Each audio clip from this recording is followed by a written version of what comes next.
Ako po ay si Sally Abdul, nakatira sa Barangay Tribuca, Los Maguindanao del Norte. Ako po ay isa pong IT group. Mahirap po ang buhay namin dito noon, sir. Dito kami nakatira, sa baba. Alam mo yung bahay namin, sir? Puro nyug ang gamit, ma'am. Napakahirap po ang buhay namin ko kaya't isa pong magsasaka yung asawa ko. Wala din po kaming hayop. Humihiram lang po kami ng hayop sa tuwing naka-farm po siya. Kumakain kami, sir, na minsan twice a day lang. And then, minsan, sir, doon kami kumakain. Minsan, saging lang po sa umaga. Tapos, minsan lang po kami makakain ng isda kasi ang layo-layo po ng poblasyon ng Dalican. Doon po kami namamalengke. Alam mo, sir, hike lang. Wala pong sasakyan, walang motor. Yung iba, pag magdi-deliver ng mga produkto is yung kariton. Ang napakahirap, sir, pag may dala na. Minsan 5 kilo na bigas ang ilagay ko dito, lalakad lang. Minsan maka-harvest kami ng asawa ko, ang hirap din. Hirap din kaya wala kami mga aparato, hindi gaya ngayon. Walang mga selleran, corn seller. Ganito lang, sir. Tapos minsan binabayo namin ng asawa ko yung mga mais. Sir, ang pinakamahirap yung una-una talaga sir, maubusan kami ng pagkain. Napakalawak po ng mga ano namin, yung mga pangarap po namin para sa amin na grupo. Nangangarap po kami na sa bandang huli, tayo ay makaauna rin sa hirap. Ang hindi ko po, sir, makakalimutan ng pumasok po ang BCTP sa amin, sa aming grupo na IT. Doon po kami natututo papaano kami gagawa at magtutulungan. And then, sir, malaki po talagang naitulong ng BCTP sa amin, sir, dahil bukod doon sa mga seeds na binigay sa amin, meron pa silang tulong sa amin na papalalaguin namin na rice, sir.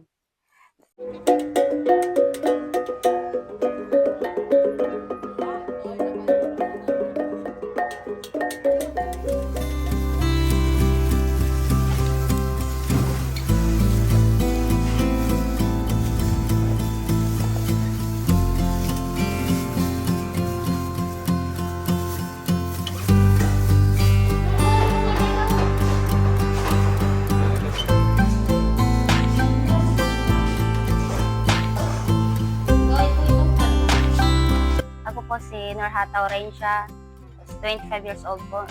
Ang organization po namin is sa Women and Youth Association. Nung elementary po mahirap din po kasi farmer lang din po yung mga magulang ko. Nung nag-aaral po ako, gusto ko pong maging dating teacher po. Mahirap po yung buhay kasi kung kahit ay konti lang na mga pinagikitaan po ng asawa ko, tapos kailangan ko pagkakasyahin po sa pang-araw-araw sa pag-aaral po ng mga anak ko at yung kapatid niya po. Nag-iisip din po ako na sabi ko mangigibang bansa po para po makatulong din po sa amin. Anong po yung dati po nung dumating sila pa ng July po 2023, tinanong niya kami kung gusto ba namin na magkaroon kami ng hanap buhay po. Kasi nakikita niya rin po na nahirapan kami. Tapos tinanong niya po kami kung ano yung mga trabaho namin. Sinabi rin po namin na lahat ng kababaihan nasa bahay lang din po. Yun po, tinanong kami kung may opportunity ba daw na papasok sa amin. Gusto ba namin daw yun na para po may pangkabuhayan kami. Kaya yun po, nagsimula na po doon yung naggrupo-grupo po kami mga kababaihan. Nung dumating po yung BCTP at saka CFA site po, tinuruan po kami ng mga tamang plano po sa buhay namin at saka nung na makakatulong po sa amin sa araw-araw naming buhay. Tapos ito po yung tinuruan din po kami kung paano gumawa ng bread po. Nung natutunan po na mag-bake po ng tinapay, parang magaan po sa pakiramdam at saka sobrang saya po kasi dati po wala po kaming experience or hindi namin alam kung paano gawin tong tinapay na to, paano imasa. mahalaga po yung mayroong organisasyon sa isang lugar po kasi doon po nakikita yung pagpursige ng kahit sa sino bawat membro.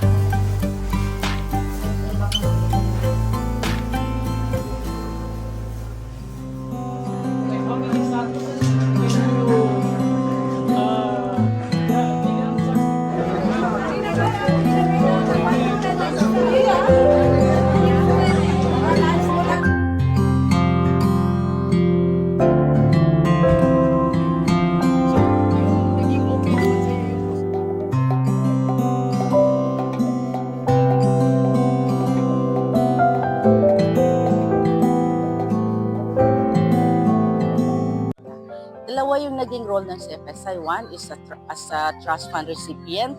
Second is as providing technical assistance to Bangsamoro Development Agency or BDA. Ang malaking challenge dito ay yung ikaw yung parang yung expectations ng communities natin kasi it's part of the peace process at ang Bangsamoro Camps Transformation Project ay bahagi siya ng under siya ng Bangsamoro Normalization Trust Fund at ito yung pinakaunang napondohan na project. Kaya parang ang bigat dalhin sa una pero dahil doon sa magandang samahan, collaborations ng mga stakeholders na manage natin na i-survive siya at na-accomplish, na-deliver lahat ng committed na deliverables. Ang ganda kasi kitang-kita mo yung saya sa mukha ng mga communities natin. Ma-feel mo rin yung satisfaction at yun yung pinakamahalaga na sila mismo ang nagsasabi na they like the project, they are satisfied at naka-response doon sa needs nila.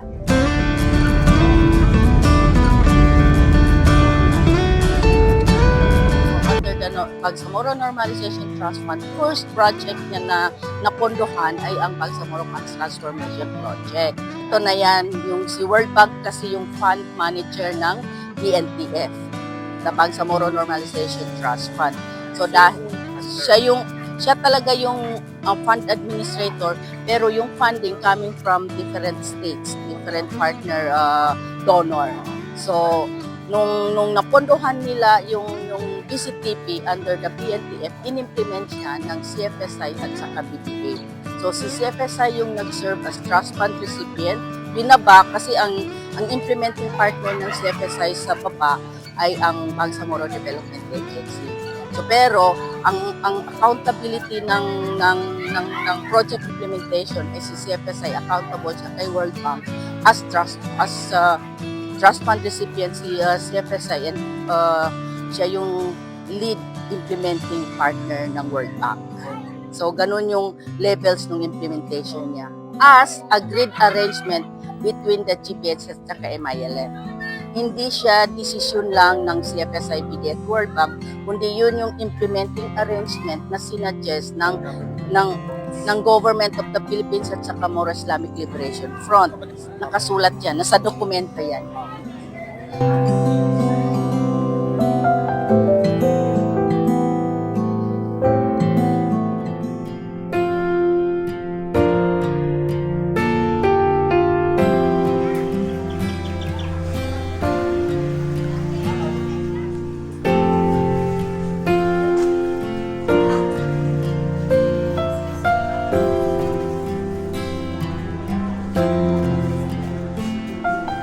Assalamualaikum warahmatullahi wabarakatuh. Ako po si Jamila Umar, ang president po ng Bagayan Salimbago Pumasa Association. So, ito pong lugar po namin na Blue Cave is isa po itong battleground. Meron na pong gera na nangyari dito with the ISIS and the military groups. Naalala ko, Ramadan yun. Habang natutulog kami pagkatapos ng iftar, so biglang narinig na lang namin na yung mga bomba na nagsisiputukan na. So agad-agad, hindi na namin alam kung ano yung bibitbitin namin dahil sa natataranta na yung bawat isa. So dahil doon, kung ano lang yung mabitbit namin, yun lang yung nailikas namin sa mga panahon na yun. Nananalig po kami sa Diyos na since wala po kami kinalaman, hindi po kami damay, ay sana po hindi kami madamay. Ngayon, nagpapasalamat na po kami sa Diyos kasi wala na pong mga gera na nangyayari dito sa amin po. noon, walang pumapasok na kahit anong organization po dito sa nung bata po, pangarap ko po talaga na maging isang teacher, guro po. Kasi po, itong lugar po namin is karamihan po talaga mga walang pinag-aralan po yung mga tao dito kasi nga po, naging battleground po ito. So, yung mga bata hindi nakapag-aral, then lumaki po sila na mga walang alam, no read, no write po, ika nga nila. So, yun yung pangarap ko na maging teacher para po makapagturo po dito. Maiuwi ko dito yung mga natutunan ko at maituro po sa mga bata dito. Ngayon, nakatapos na po ako ng General Education po yung course ko po. Yung pangarap ko po sa aming community is mas umunlad na po, mas magkaroon na po ng kalaman yung mga tao dito na mabago yung pamumuhay po, yung mga kabataan po dito sa amin po, na mas makalearn pa sila po.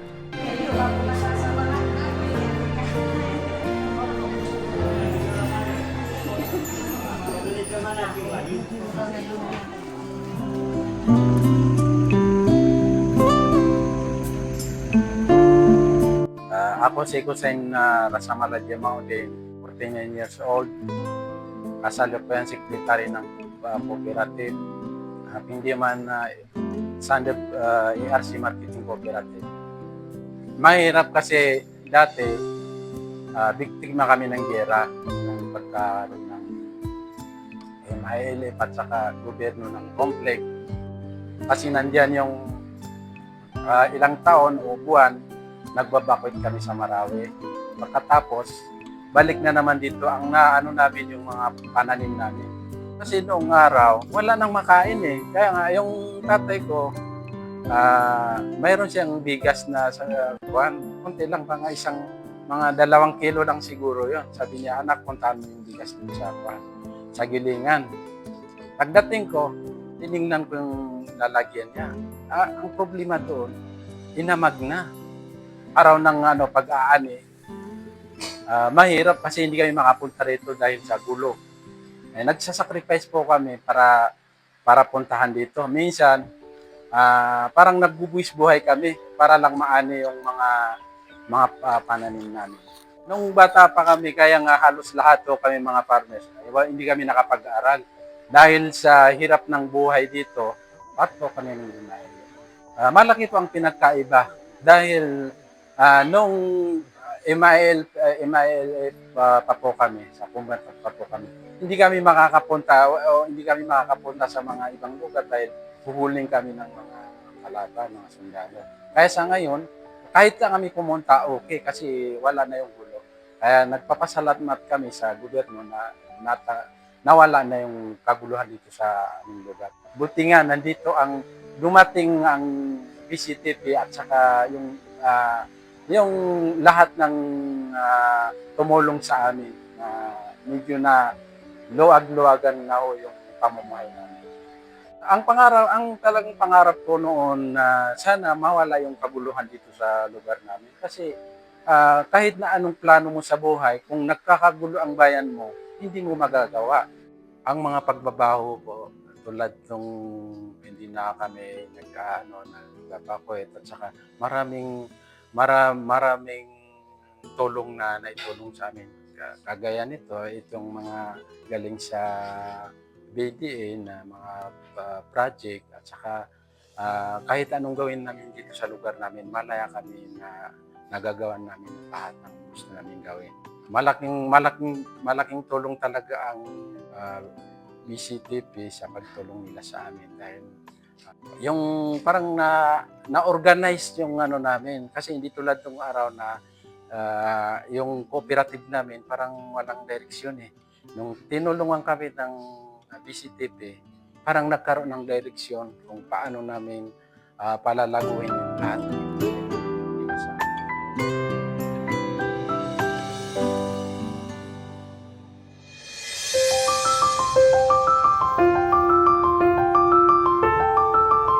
Ang Bangsamoro Development Agency to run this Bangsamoro Camp Transformation Project, pinaka-main role namin po sa agency is camp level implementing agency. So it means we, the agency who implement in the camp. Throughout the implementation of the project, one of the major challenges that we face during the implementation is the natural calamity. In terms of the social, we have a very little challenge in terms of bringing to make this project to understand by the different stakeholders. But due to the continuous effort, no, continuous effort, we able to manage those challenges. Paano natin napili yung project, no, yung community, unang-una, kasi ang Bangsamoro Camp Transformation Project, BCTP, is suporta doon sa usaping transformation ng 6 major camps of the IMAILIP, kung saan itong camps na ito, this 6 camp, mayroon silang camp transformation plan, at the same time mayroon silang camp investment plan. And under those 6 camp, mayroong 36 priority barangay that yun yung first na any actions or any intervention from the camp transformation, yun dapat ang unahin as gawing model muna bago siya mag-expand. Pangalawa, yung priority, based on the need assessment, we prioritize kung sino ang barangay ang pinaka-nangangailangan. At pangatlo, nung na-identify na natin yung barangay, nagkaroon naman tayo ng another round of assessment, ano namang klaseng intervention. From the very beginning po ng project, we maintain yung neutrality at saka yung coordination para sa iba't ibang klase ng stakeholders.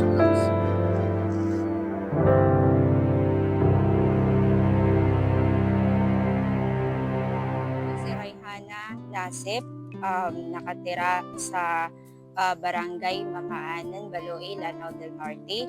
Ang position ko dito sa association namin is one of the board of directors of Mamaanan Women's and Lightness Association.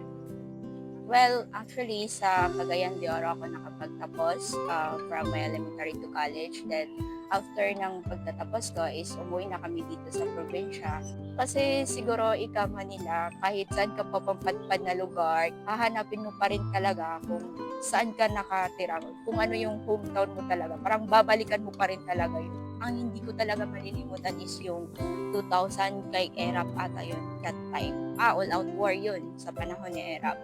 So yun, hindi ko makalimutan yun kasi that time binumbahan yung place namin doon sa Bumbaran na hindi dapat kami yung bubombahan kasi yung katabi namin na barangay is sila dapat yung bubombahan kasi. So as bata pa ako, kitang-kita ko talaga yung mga aeroplano na sa tabi namin, binubombahan yung mga bahay. So nung pagbalik namin dito is wala pa talagang walang maraming kabahayan. Dumanas itong lugar na to sa kung trauma, malaking yung every time na may gera, nagsisialisan sila. Siguro, nung nagstay ako dito, hindi ko talaga expect na mag-stay ako. Nakita ko kasi is, number 1 is kulang sa kabuhayan. Yung mga tao dito is napagpupunan lang nila is yung mga sakahan, nagtatanim ng mais, nagtatanim ng palay, ganon, or yung coconut. Yun. Pero yung sa isip ko, paano ka makakatulong sa kanila? Kasi yung nung wala pa to, hindi namin to in-expect. Parang never in our imagination na magkakaroon ng ganito. So, ito parang matatawag talaga namin to na blessing. Blessing in disguise, ika nga nila pag sinabi nila. Kasi nung nakarating ito, unexpected. Sabi ko nga, parang it's beyond our imagination, parang never namin in-expect na magkakaroon ng ganito, pero alhamdulillah, nagkaroon ng ganito. Ang laki ng naitulong niya. Kasi, di ba, sabi ko kanina is kulang sa pangkabuhayan.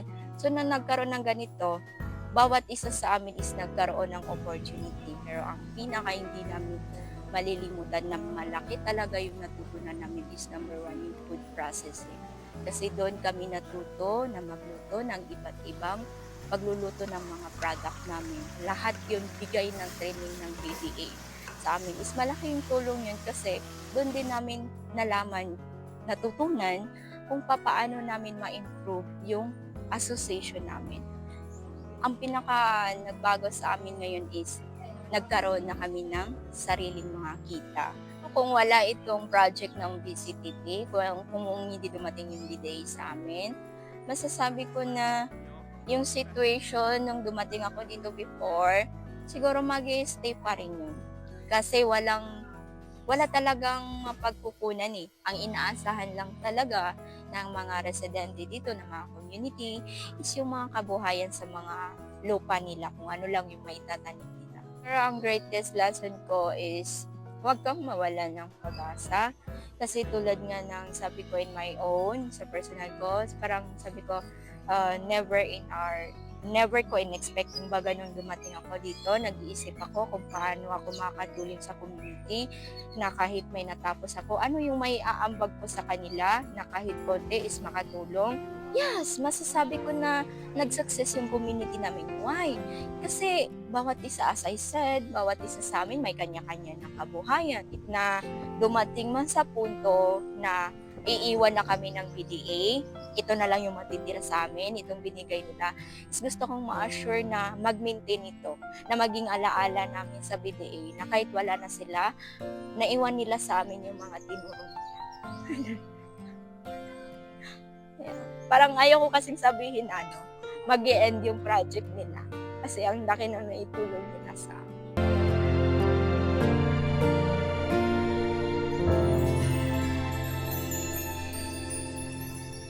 Ako po si Kumili Aratan, bookkeeper po sa kasalukuyan cooperative ng Dungguan Kadingilan Cooperative, Kabarangay Dungguan, Dato Montawal, Maguindanao. Dito na po ako lumaki, sir. Dito na rin po ako pinanganak, sir. Mahirap lang po ang pamilya ko, mga magulang ko. Nabubuhay po sila sa pagsasaka. Ang kinabubuhay ng magsasaka, bihira lang makahawak ng pera noon. Kami naman, kung nung nag-aaral kami, halos wala kaming baon kung pumapasok kami sa school. Mabibilang lang yung mga damit namin. So kahit bag, wala, sir. Pumapasok kami ng hindi kami kumakain. Walang baon. Mahirap, sir, kasi hindi namin alam kung sa tanghali magkakain kami. Kasi talagang mahirap lang talaga kami noon. Hihira lang kami magkabili ng magagarang damit. Gusto ko sana magpagtapos ako nung pag-aaral. Kahit guro man lang, hindi ko po naipaglaban kasi yun nga, sa liit ng pamumuhay namin. So, hindi ko man natapos sa mga kapatid ko. Sa mga kapatid ko na lang po inilaanan. Kundi kaya sa mga anak ko na lang.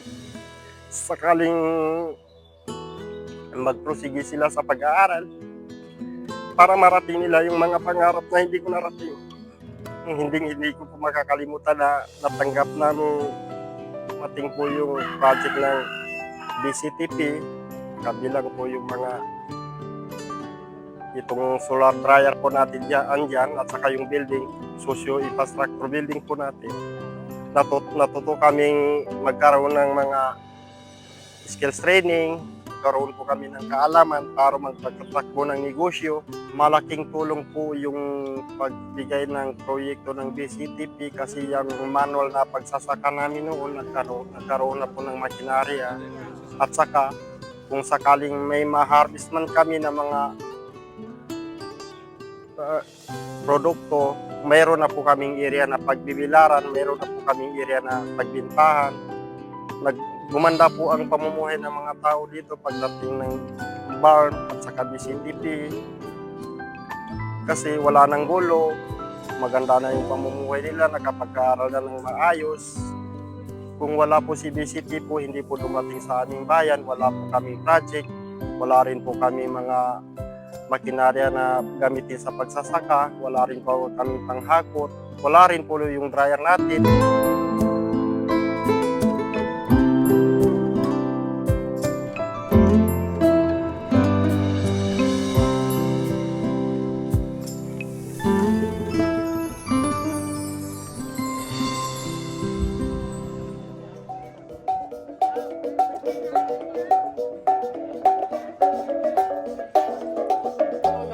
was given the honor to host or manage the Bangsamoro Normalization Trust Fund by the government of the Philippines and the More Islamic Liberation Front. Thus, it was given the mandate to provide support to conflict-affected areas in the region, especially within the 6 acknowledged camps of the More Islamic Liberation Front. And so, one of the support that was extended was, is this Bangsamoro Camps Transformation Project.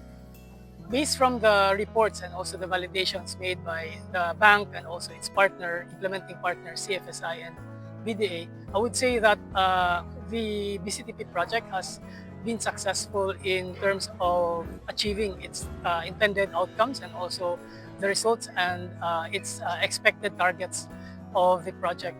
We can see that all the community facilities and also other interventions on socioeconomic interventions provided were provided by the project. We also note the strong support from the local government units, especially the barangays, and also the active participation of the beneficiaries themselves.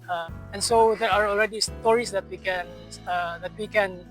validate and acknowledge that indeed the project has provided transformational aspects in terms of household incomes and also social cohesion and empowerment of the local communities. I would say that there are 3 challenges in the BCTP project that we've encountered or faced. Number 1 is the very short timeline of implementation, which was first it was a year and a half, and then we've extended it to 2 years, and that also led to some limitations in terms of the social preparation at the community level, which is very important. The second one would be in terms of the limited resources that we have. Despite that we've provided so much for the communities that we have served, there are still unmet gaps. What's next for the BCTP? I think, well, I'm hopeful that the community organizations that we have provided support with will be able to continue operating as well as even expanding their services, as well as the different, also cater to other sectors within their respective communities.